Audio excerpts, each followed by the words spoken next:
माझे नाव ज्योती आहे. माझे वय 22 वर्ष आहे आणि मी जयपूरची रहिवासी आहे.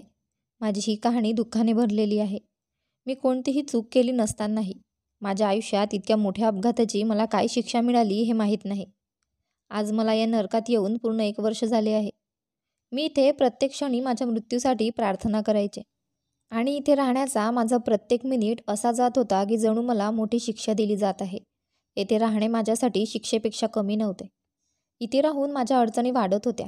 यापेक्षा मोठी शिक्षा कोणती असू शकते, जिथे मुलीच्या इज्जतीशी रोज खेळले जात होते आणि रोज रात्री तिला वासनेचे शिकार बनवले जात आहे.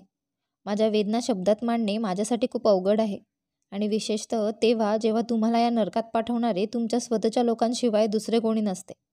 अशा वेळी ते सभ्यतेचे नाटक करून तुमची फसवणूक करतात आणि तुमचा गैरफायदा घेतात. त्यात काही पोलीस आहेत, काही मोठे व्यापारी आहेत आणि काही वकील आहेत.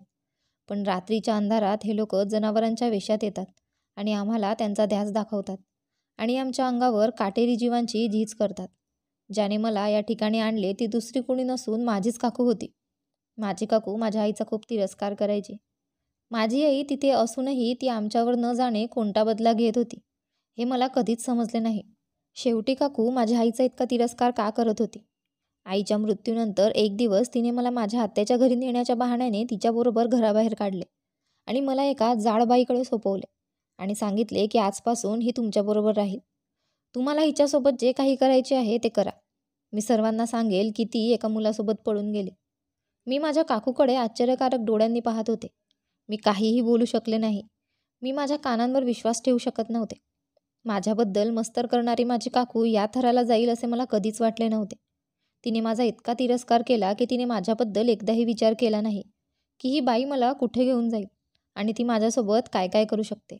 ती लठ्ठ बाई खूप धोकादायक दिसत होती आणि तिने तोंडात सुपारी धरली होती. त्या बाईने काकूला खूप पैसे दिले आणि त्यानंतर काकू मला सोडून तिथून निघू लागली आणि मी तिच्या मागे पळत गेले. पण काही माणसांनी मला घट्ट धरलं आणि मी रडायला लागले. आरडाओरडा करत राहिले. मी जोरजोरात काकूला हाक मारत राहिले, पण तिने वळून माझ्याकडे एकदाही पाहिले नाही. ती अशी क्रूर स्त्री होती.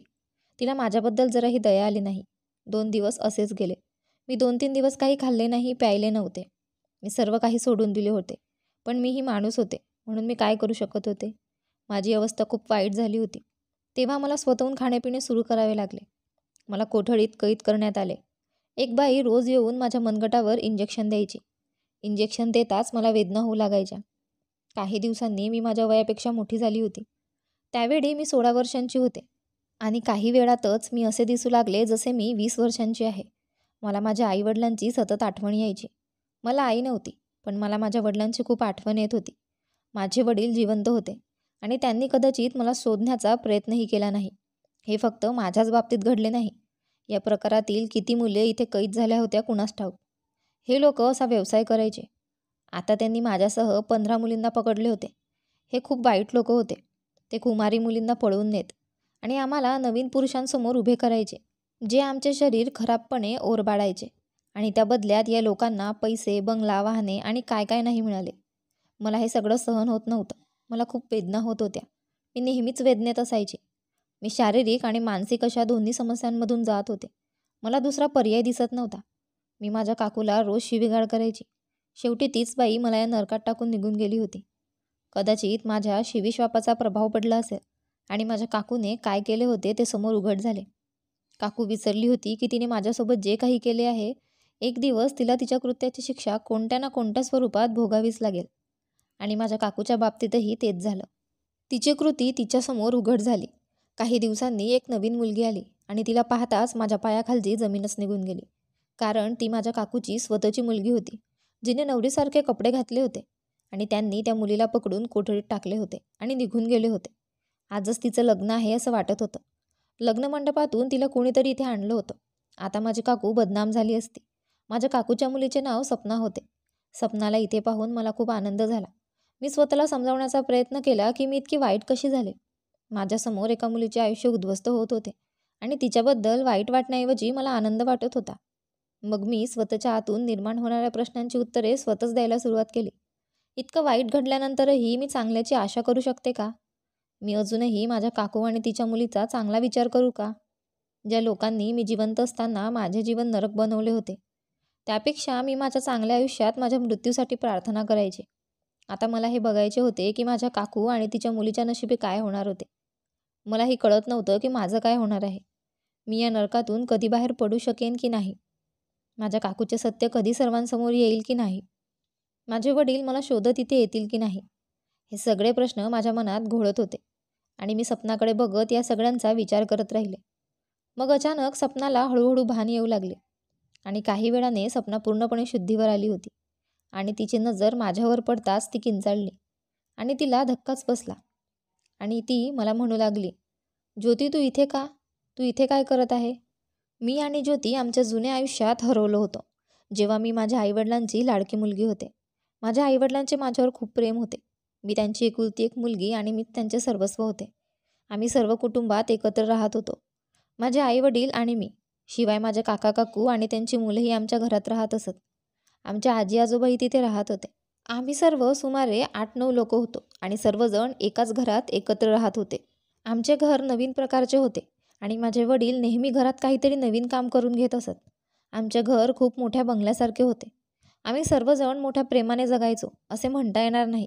माझे कुटुंब खूप श्रीमंत होते, पण काही कारणास्तव आमच्या घरातील वडीलधाऱ्यांचे संबंध चांगले नव्हते.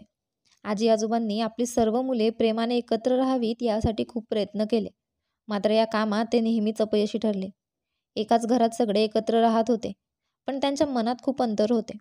सर्वजण एकमेकांपासून लांब राहत होते. माझ्या काकांच्या मुलींमध्ये आणि माझ्यात थोडी मैत्री होती, पण आमचे आई वडील एकमेकांवर रागावून एकमेकांसोबत राहत होते. आमच्या आजोबांच्या निधनानंतर आमच्या घरात सतत भांडणे व्हायची. हा प्रश्न सोडवण्यासाठी आमच्या मोठ्या बंगल्याचे काही भाग विभागले गेले. माझ्या वडिलांचा अर्धा बंगला नावी झाला आणि अर्धे काकांच्या नावावर झाले आणि आमचे भाग वेगळे होते. माझे वडील आणि काकांचे चांगले जमत होते, पण माझी आई आणि काकू यांच्यात नेहमी भांडणे व्हायची आणि ते एकमेकांचा खूप तिरस्कार करत होते. एके दिवशी मी आईला विचारले, आई असे काय आहे की काकू तुझा आणि माझा इतका तिरस्कार करते आणि ती प्रत्येक मुद्द्यावर भांडत राहते आणि छोट्या छोट्या गोष्टींवरही ती मला ओरडते आणि ती सर्वांसमोर माझा अपमान करते. काकूच्या मुलींशी तुझे चांगले आहे. जर तू असं वागतेस तर ती माझ्याशी सगळ्यात जास्त तिरस्कार करत असल्यासारखी प्रतिक्रिया का देते? मग आई काही वेळ गप्प राहिली आणि ती काय विचार करत होती कुणास ठाऊक.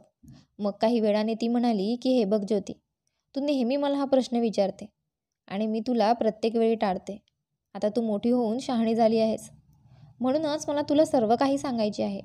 पण तू याबद्दल कोणाला सांगू नको, कारण आज मी तुला जे सांगणार आहे ते कदाचित तुलाही आश्चर्यचकित करेन. तुझे वडील आणि तुझी काकू सोनाली एकाच ऑफिसमध्ये एकत्र काम करायचे आणि या दोघांचे नातेही पक्के झाले होते. या दोघांच्या घरच्यांनी आपापसात नातं पक्क केलं होतं, पण तुझ्या वडिलांना हे माहीत नव्हते. फक्त वडीलधाऱ्यामध्ये चर्चा होती. तेव्हापासून तुझी काकू तुझ्या वडिलांना तिचा होणारा नवरा मानत होती, परंतु तुझ्या वडिलांनी या विषयात सुरुवातीपासूनच रस घेतला नाही किंवा त्यांनी तुझ्या काकूला कधीच लिफ्ट दिली नाही. तुझी काकू माझी खूप जवळची मैत्रीण होती.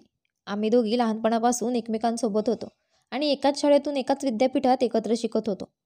तुझ्या वडिलांनी मला बघितल्यावर त्यांनी ठरवलं की तुझ्या काकूशी लग्न करायचं नाही.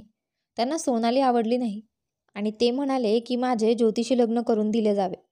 तुझ्या आजोबांनी तुझ्या वडिलांना खूप समजावले आणि प्रत्येक बाबतीत त्यांच्याशी कठोर वागले, पण तुझे वडील त्यांच्या आईवडिलांचे खूप लाडके होते. ते त्यांचे पहिले अपत्य होते, म्हणूनच तुमच्या आजोबांचे त्यांच्या मोठ्या मुलावर खूप प्रेम होते. तुझे वडील त्यांच्या शब्दावर ठाम होते. हळूहळू ही बातमी सर्वांमध्ये पसरली आणि जेव्हा सोनालीला ही गोष्ट समजली तेव्हा ती रागाने वेडी झाली आणि माझी स्वतःची चांगली मैत्रीण असून माझी शत्रू झाली होती. हे ऐकून ती माझ्याशी भांडायला माझ्या घरी पोचली होती आणि मी माझ्या लटके झटके दाखवून तिच्या होणाऱ्या नवऱ्याला हिसकावून काढल्याचा आरोप माझ्यावर तिने केला. या आरोपाने मला खूप राग आला. तुझ्या वडिलांना सोनाली आवडत नव्हती आणि तिच्याशी लग्न करायचे नाही हे मला स्वतःला माहीत नव्हते. मी सोनालीला धीर दिला की मी मुकुलशी कधीच एकांतात बोललेही नाही. मलाही त्याच्याबद्दल काहीच माहिती नाही, पण सोनालीने माझ्यावर विश्वास ठेवला नाही आणि मुकुलने त्याच्या आईवडिलांना इतकी जबरदस्ती केली की ते स्वतः त्यांचे नाते घेऊन माझ्या घरी गेले. तेव्हाही माझ्या आईने स्पष्ट नकार दिला होता की आमची मुलगी या नात्याचा भाग होऊ शकत नाही. ती लग्नासाठी तयार नाही आणि लग्न करू इच्छित नाही. माझ्या आईला माहीत होते की माझी मैत्रीण या मुलाशी आधीच नात्यात होती. मग मला माहीत नाही की तो माझ्यासाठी एक संबंध घेऊन माझ्या घरी का आला होता. मी आईलाही सांगितले की तू योग्य निर्णय घेतलास, पण मुकुलने निर्णय बदलला नाही. मग तुझ्या आजोबा आणि आजीने तुझ्या काकांचे सोनालीशी नाते सांगून सोनालीची माफी मागितली. त्यांनी सोनालीच्या आईवडिलांना सांगितले की आमच्या मुलाच्या जिद्दीपुढे आम्ही हतबल आहोत. त्यामुळेच आम्ही आमच्या लहान मुलाचे लग्न सोनालीसाठी आणले आहे. त्यामुळे तुम्ही मान्य करा आणि आम्हाला जीवे मारण्याची धमकी देणारा आमचा मुलगाही नाराज होणार नाही. सोनालीच्या आईवडिलांचा यावर कोणताही आक्षेप नव्हता. तिच्या आईवडिलांना तुझ्या वडिलांपेक्षा तुझे काका जास्त आवडले. तुझा काकाही खूप शिकलेला आणि हुशार होता आणि दिसायला खूपच देखणा होता. तुझ्या वडिलांपेक्षा तुझा काका सगळ्यांनाच जास्त आवडायचा, कारण तुझ्या काकांची वागणूक विनोदी होती आणि तुझ्या वडिलांची वागणूक खूप गंभीर होती. पण सोनालीच्या आईवडिलांना हे माहीत नव्हते की त्यांची मुलगी मुकुलवर प्रेम करते. जेव्हा सोनालीचे तुझ्या काकांशी असलेले नाते मान्य झाल्यावर माझ्या आईवडिलांनीही ते नाते नाकारण्याचे काही वेगळे कारण नव्हते. तसंच माझं लग्न तुझ्या वडिलांशी आणि सोनालीचं लग्न तुझ्या काकांशी झालं. आमच्या लग्नानंतर तुझ्या काकूच्या आत जे द्वेष आणि विष बाहेर आले ते काही औरच होते. ती एका विचित्र पद्धतीने माझा तिरस्कार करण्यात गुंतली होती. ती प्रत्येक क्षणी मला तिचा शत्रू मानायची आणि माझ्याशी तिच्या संभाषणात नेहमी विष उधळायची. लग्नाच्या सुरुवातीच्या दिवसात मी तिला खूप सहन केले. मला वाटलं सोनाली तुझ्या काकांसोबत नवीन आयुष्य सुरू करेल आणि तिचं जुनं आयुष्य विसरून जाईल. पण हे सर्व माझ्यासाठी मोठी चूक ठरले. सोनालीच्या हृदयात मुकुलच्या सुडाची आग कायम होती, जी कधीच थंड होऊ शकत नव्हती. ती तिच्या मैत्रिणीला तिचा सर्वात मोठा शत्रू मानत होती आणि नेहमी माझा हेवा करत असे. मला मूल व्हावे असे तिला कधीच वाटायचे नाही. पण तू जन्माला आलीस तेव्हा जणू तिच्या अंगभर आग लागली होती. जेव्हा तुझा जन्म झाल्यावर तुझे वडील तुझ्यावर प्रेम करायचे, तेव्हा तुझे काकू नेहमी तुझ्याकडे बाप मुलीकडे टक लावून पाहायचे. तुझ्या काकूच्या द्वेषाची मला खूप भीती वाटत होती. सुरुवातीला मी तिचा खूप तिरस्कार सहन केला आणि तोच द्वेष आणि रागही आता ती तुझ्यावर करते. आईचे सर्व बोलणे ऐकून मला धक्काच बसला आणि काकू माझा आणि माझ्या आईचा इतका तिरस्कार का करत होती याचे कारण मला समजले. पण मला माहीत नव्हते तिच्या द्वेषाच्या आगीत कोणीतरी या मर्यादेपर्यंत जाऊ शकते की तो दुसऱ्याच्या मुलीच्या इज्जतीचा सौदाही करू शकतो. होय, हा तिरस्कारच होता ज्याने काकूने माझा सौदा केला आणि माझ्या बदल्यात पैसे घेतले. नाहीतर त्यांच्याकडे पैशांची कमतरता नव्हती. आणि मला माहीत नाही की काकूने माझ्या वडिलांना माझ्याबद्दल अशी खोटी कहाणी सांगून माझ्या वडिलांना माझे शत्रू बनवले आहे. त्यानंतर काही दिवसांनी माझी आई वारली. माझ्या आईच्या निधनाचा धक्का माझ्या वडिलांना विसरता आला नाही. अचानक माझ्या बेपत्ता होण्याचे दुःख माझ्या वडिलांना सहन करावे लागले. माझ्या काकूच्या द्वेषानेच माझी आई भस्मसात झाली होती. माझ्या आईला टायफॉईड झाला होता, त्यामुळे ती वाचू शकली नाही. आम्हाला कळलंही नाही. त्या दिवशी मी गच्चीवर एकटीच बसली होती. आमची आणि काकांची घरं आता वेगळी झाली होती. त्या दिवशी काकू आमच्या घरी आल्या. ज्या दिवसापासून माझी आई वारली त्या दिवसापासून काकूचे माझ्याशी वागणे खूप चांगले झाले होते. आईच्या निधनामुळे काकूंना खूप दुःख झाले असावे असे मला वाटले. त्यामुळे ती पूर्णपणे बदलली आहे आणि माझ्याशी चांगले वागू लागली आहे. काकू आमच्या घरी आल्या. मी गच्चीवर असल्याचं तिला कळलं म्हणून ती मला भेटायला गच्चीवर आली आणि ती मला संभाषणात म्हणाली, चल आज आपण दोघे खरेदीला जाऊया. मला बाजारातून काही कपडे घ्यायचे आहेत. कृपया माझ्यासोबत चल, तुझेही मनोरंजन होईल. आईला आठवून दिवसभर रडत राहतेस आणि तू एकटीच राहतेस. मी तुझा प्रॉब्लेम चांगला समजू शकते माझ्या मुली. आणि असे म्हणत काकूने मला मिठी मारली. आत्तापर्यंत माझ्या आयुष्यात काकूंनी माझ्याकडे कधी प्रेमाने पाहिलंही नव्हतं. पण आज पहिल्यांदाच काकूने मला इतका धीर दिला आणि ती इतकी प्रेमाने बोलली की तिला पाहून माझे मन खूप आनंदित झाले. मला वाटले की काकू आता पूर्णपणे बदलली आहे. आई गेल्यानंतर तिला हा प्रकार लक्षात आला. मी लगेच तिच्यासोबत जायला तयार झाले. आम्ही दोघी एकत्र कुठेतरी जात आहोत हे मी घरी कोणाला सांगितले नव्हते. त्या दिवशी माझे वडील घरी नव्हते. काकू मला तिच्याबरोबर बाजारात घेऊन आली होती आणि कुठल्या तरी बहाण्याने मला या नरकात टाकून निघून गेली होती. आणि तेव्हापासून आजतागायत माझ्यासोबत इथे काय झालं ते मी शब्दात व्यक्त करू शकत नाही. आज जेव्हा मी सपनाला इथे पाहिले तेव्हा मला आश्चर्य वाटले आणि एक प्रकारे मला खूप आनंद झाला की माझी प्रार्थना यशस्वी झाली आहे आणि काकूंना या जगात तिच्या कृत्याची शिक्षा मिळाली आहे. सपना जी काकूची खरी मुलगी होती आणि तिची सर्वात लाडकी आणि सर्वात लहान मुलगी होती. सपनाचे रूप पाहून ते स्पष्ट दिसत होते की आज तिचे लग्न होणार होते किंवा लग्नाच्या बहाण्याने तिला इथे आणण्यात आले होते. तिच्यासोबत काही ना काही फसवणूक झाली ज्यामुळे ती आज येथे होती. ते काहीही असले तरी मला या क्षणी काही फरक पडला नाही. सपनाला इथे पाहून मला खूप आनंद झाला. सपना शुद्धीवर आल्यावर मला इथे पाहून तिला आश्चर्य वाटले आणि तिने मला विचारले, तू इथे काय करत आहेस? तू तर कुठल्या तरी मुलासोबत पळून गेली होतीस. ऐकले होते तू संधी साधून तुला प्रिय असलेल्या मुलासोबत पळून गेलीस.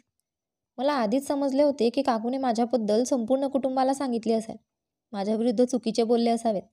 त्यानंतर मी सपनाला तिच्या आईबद्दलची प्रत्येक गोष्ट सांगितली आणि सांगितले की मी येथे कोणत्याही मुलासोबत पळून जाण्यासाठी आलेली नाही, तर तिची आई स्वतः मला इथे सोडून गेली आहे. हे ऐकून सपना रडतच राहिली आणि म्हणाली, तुला इथे आणताना आईला अजिबात लाज वाटली नाही का? देव सर्व पाहत आहे हे तिला माहीत नव्हते आणि असं केल्याने तिला किती मोठी शिक्षा होऊ शकते त्याचा विचारही केला नाही. तिने तुझ्यासोबत जे केले तेच आज माझ्यासोबत झाले आहे. माझ्या आईने जसं तुझ्यासोबत केलं तसंच आता तिच्यासोबत होणार आहे. आज माझे लग्न एका चांगल्या आणि सन्माननीय मुलाशी होणार होते आणि मी तयार होण्यासाठी पार्लरमध्ये गेले. मी पूर्णपणे तयार असताना एका महिलेने मला कोल्ड्रिंक प्यायला दिले. कोल्ड्रिंक प्यायल्याबरोबर मला अचानक चक्कर येऊ लागले. जेव्हा मी माझे डोळे उघडले तेव्हा मी इथे होते आणि मी तुला माझ्यासमोर पाहिले. तुला पाहून मला आश्चर्य वाटले. जेव्हा मी सपनाला सांगितले की इथे आम्हा सर्व मुलींच्या काय केले जाते, सपना ढसाढसा रडू लागले. तिच्या डोळ्यातून अश्रू सतत पडत होते. मला तिच्याबद्दल खूप वाईट वाटले. तरीही मला तिच्याबद्दल वाईट वाटायला नको होते. तिच्या आईला माझी थोडी दया आली नाही का? पण तरीही मी माझ्या काकूसारखी छाती द्वेषाने भरून घ्यावी की नाही हे मनाला पटवून देण्याचा प्रयत्न करत होते. मी काकूसारखी होऊ शकत नाही. मला काकूसारखे माझे हृदय दगडात बदलायचे नाही. माझ्या मनातून आवाज आला की नाही, मी काकूसारखे होणार नाही. माझा द्वेष फक्त काकूपुरता मर्यादित आहे. मी सपनाला कोणत्याही प्रकारे मदत करू शकले नाही किंवा तिला या ठिकाणी सांत्वन देऊ शकले नाही. सपनाचे पुढे काय होणार आहे हे मला चांगलेच माहीत होते. सपनाने मला मिठी मारली आणि आम्ही दोघी बहिणी भरभरून रडू लागलो. आज मीही मनातला राग काढत होते. मला रडताना पाहून तिथल्या सगळ्या मुली रडायला लागल्या. कारण ज्या खोलीत आम्ही दोघेही बंद होतो आमच्यासारख्या अनेक मुलीही तिथे हजर होत्या. आम्हा सर्व मुलींचे दुःख सारखेच होते. आम्हा सर्वांना फसवून इथे आणले आहे. पण सपनाचे नशीब माझ्यासारखे नव्हते हे मला माहीत नव्हते. उलट तिचे नशीब बरेच चांगले होते. काकू इतकी कुकर्मी असूनही सपनाचे काही चांगले काम तिच्या समोर आले की तिचा मंगेतर पोलिसांसह त्या ठिकाणी पोहोचला आणि पोलिसांनी त्या ठिकाणी छापा टाकला आणि तेथील सर्व लोकांना अटक करण्यात आली. मी खूप आनंदाने सपनाकडे बघत होते आणि विचार करत होते की काश त्या दिवशी सपनासारखी माझीही इज्जत वाजली असती. आजच्याप्रमाणे वेळप्रसंगी कोणीतरी मला वाचवायला आले असते. सपनाचा भावी नवरा IPS अधिकारी होता आणि त्याची पोस्टिंगही चांगल्या ठिकाणी होती. जेव्हा सपना पार्लरमधून गायब झाली आणि पार्लरच्या लोकांनी असे सांगितले, तेव्हा ही मुलगी आमच्या पार्लरमधून तयार झाली आणि गाडीतून निघून गेली. तेव्हा सपनाच्या भावी पतीला संशय आला आणि बाहेर रस्त्यावर लावलेल्या CCTV फुटेजमध्ये सपना पार्लरमधून बाहेर पडताना दिसली.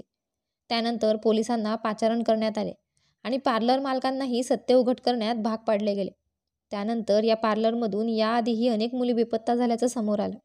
पार्लरमध्ये कोक मिश्रित नशा देऊन मुलींना बेशुद्ध करण्यात पार्लरच्या पाठीमागील पॅसेजमधून कुंटणखान्यात विकले जात होते. मुलीचे व्यवहार केल्यानंतर पार्लर मालकांना भरपूर पैसेही मिळत होते. एवढा पैसा मिळाल्यानंतर त्यांनी आपल्या व्यवसायाचा लक्षणीय विस्तार केला होता. पार्लरच्या नावाखाली हे चुकीचे काम सुरू असल्याचा प्रकार होता. पार्लरवाल्यांच्यामुळे सपनाचा होणारा पती आपल्या संपूर्ण पोलीस पथकासह येथे पोहोचला होता. लेडी पोलीस इतर सर्व मुलींना सोबत घेऊन गेल्यावर मी देखील त्यांच्यासोबत पोलीस स्टेशनला जाऊ लागले. तर सपना तिच्या भावी पतीसोबत घरी जात होती. सपनाने मलाही घरी चलायला सांगितले. तिने डोळ्यात पाणी आणत मला विचारले, ज्योती तू घरी चलणार ना? मी खेदाने सपनाला विचारले, मी अजूनही घरी जाऊ शकेन का? अशा परिस्थितीत मला कोण स्वीकारणार? असे म्हणत मी ढसाढसा रडू लागली आणि मी म्हणाली की माझी इज्जत लुटली गेली आहे. मला त्यांच्याजवळ कोण ठेवणार?